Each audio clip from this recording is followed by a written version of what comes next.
Well, hello and welcome. This is Misheard with Misheard Song Lyrics Podcast. We're in Season 5, Episode 218.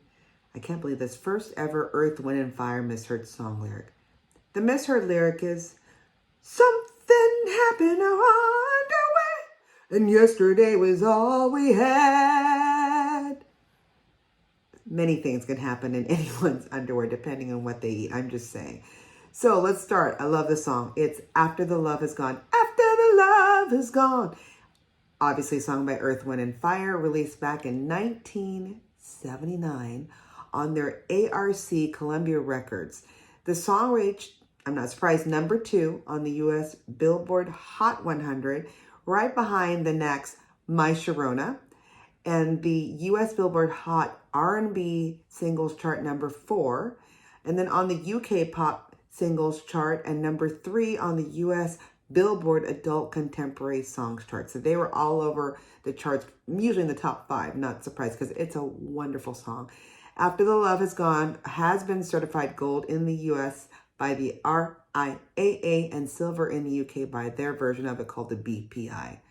First of all, who is Earth, Wind, and Fire? And where's the rock that he came out of? Because everyone should know who Earth, Wind, and Fire. They also go by EWF or EWF. They're an American musical group, and their style and sound touches many musical genres such as jazz, R&B, soul, funk, disco, pop, Latin, and Afro pop. I mean, they're all over, and they sound amazing.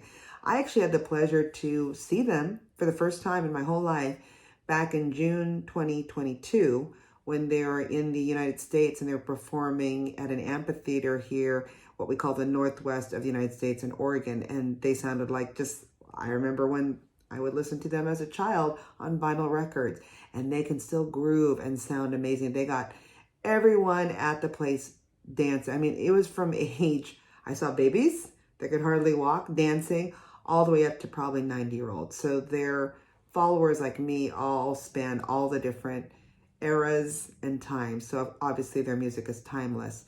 They are among the best-selling music artists of all time. They have sales of over, 90 million records worldwide. So how did it start? It was actually formed in Chi-Town, Chicago by a Maurice White in 1969, and it came from his other band called the Salty Peppers. I love that. So the members of Earth, Wind, and Fire, or EWF, include, of course, Maurice White, Philip Bailey. He's also famous name, Easy Lover. Love him. Verdine White. There's a lot of Whites. Not everyone's related. That's what's so funny. Ralph Johnson, Larry Dunn, Al McKay, Roland Batista, Robert Brookings, Sonny Emery, Fred Ravel, Ronnie Laws, Sheldon Reynolds, and an Andrew Woolfolk. The band is known, what they say, for its kalimba sound, dynamic horn section. That's what Earth, Wind, and Fire is known for, right? Energetic and elaborate stage shows. I can contest to that now since I've seen it with my own eyes. And then the contrast between Philip Bailey's falsetto, and then Maurice's baritone. It's just a beautiful mix. It's like, when someone would run in with their peanut butter and chocolate, it's like perfect, made in heaven. Chef's kiss. The band has won 6 Grammys out of 17 nominations and 4 American Music Awards out of 12. They've also been inducted into the Rock and Roll Hall of Fame and the Vocal Group Hall of Fame, as well as the NAAC Image Award Hall of Fame. They also have their own Hollywood walk on the star on the Hollywood Walk of Fame. And then the band has received an ASCAP Rhythm and Soul Heritage Award. Okay, let me get this. A BET Lifetime Achievement Award, a Soul Train Legend Award, and an NARAS Signature Governor's Award. They also received, as they should, a Grammy Lifetime Achievement Award. They also got the 2012 Congressional Horizon Award and the Kennedy Center's Honors in 2019. And then Rolling Stone has called them innovative, precise, yet sensual. I do like the sensual. Calculated yet galvanizing, and declared that the band changed the sound of black pop. VH1 also described Earth, Wind, and Fire as one of the greatest bands, and I would agree. So let's go back to the song After the Love Is Gone and see a little about what is the background of it, what happened, who created it, right? So it was produced by Maurice White, not surprised, but I didn't know it was written by well-known song maker David Foster, who was also working on an album for Motown record singer J.P. Morgan. So I looked up J.P. Morgan because I'm like, is that a man? No, it's a woman. It's actually spelled J-A-Y-E-P Morgan. She was born Mary Margaret Morgan back on December 3rd, 1931. And as far as I know, she's still with us on this earth. She is a retired American pop music singer, actress, and game show panelist. And this is how I remember her because I was young enough to remember her. So from 1976 to 1978, J.P. Morgan was a regular panelist on the Gong Show. This is where she is known for, get this, flashing her boobs while on camera. And because of it, not surprised, NBC banned her from the program following the incident. Ruh-roh. She then appeared on Rhyme and Reason, I remember her on Match Game, Make Me Laugh, and then the 1980 behind-the-scenes movie version of The Gong Show. She also appeared on the Playboy Channel game show Everything Goes, and with her former Gong Show partner Jamie Farr, you guessed it, from MASH, on Hollywood Squares Game Show Week 2 in 2004. So I remember her from The Gong Show. So at that time, again, while we are talking about J.P. Morgan, David Foster was working on an album for her for Motown's record, okay?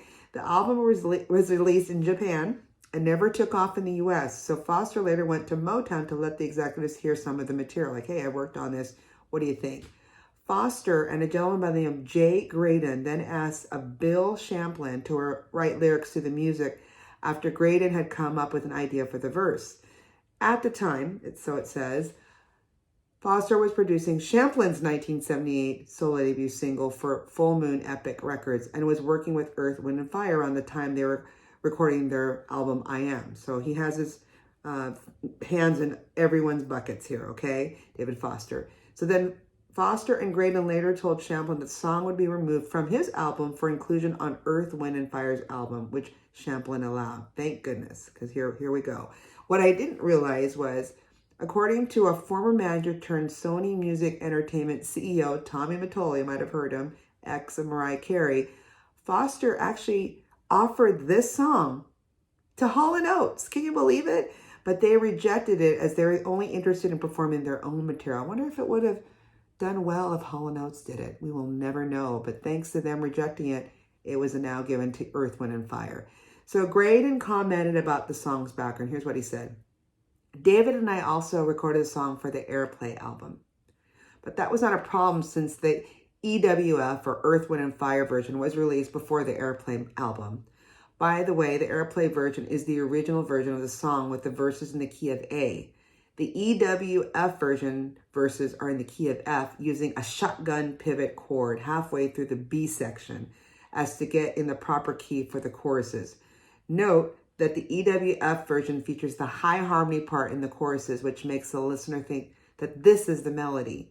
That always bothered me since it's very difficult for one singer to sing the song at the vocal range is much too wide. Interesting.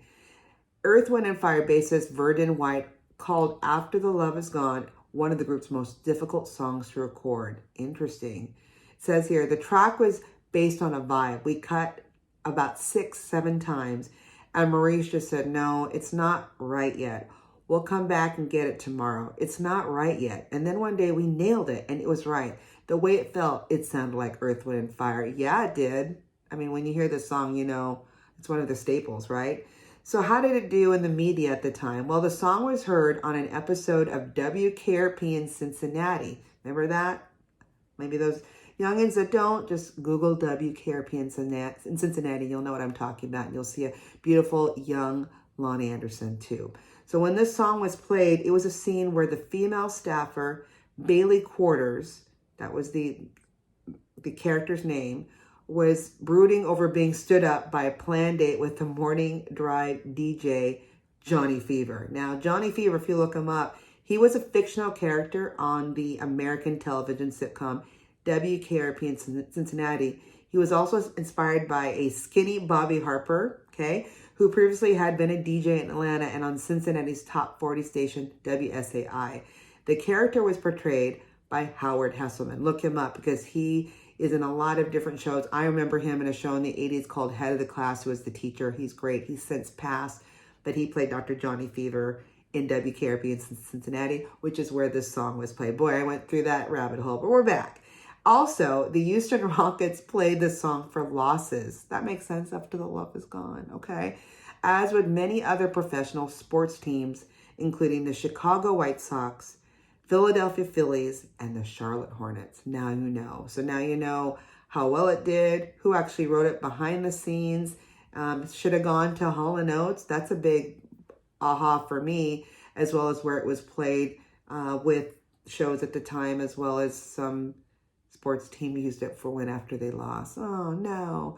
If you have great suggestions like this misheard song lyric, please send them to any of our social media sites. We have a Facebook page under Misheard Song Lyrics. We also have a Twitter page now called X, and of course Insta. But if you want to be like me, where I'm old-fashioned, just send me an email at misheard, that's MISSHEARD songs @gmail.com. No space. Again, it's misheard, MISSHEARD songs @gmail.com.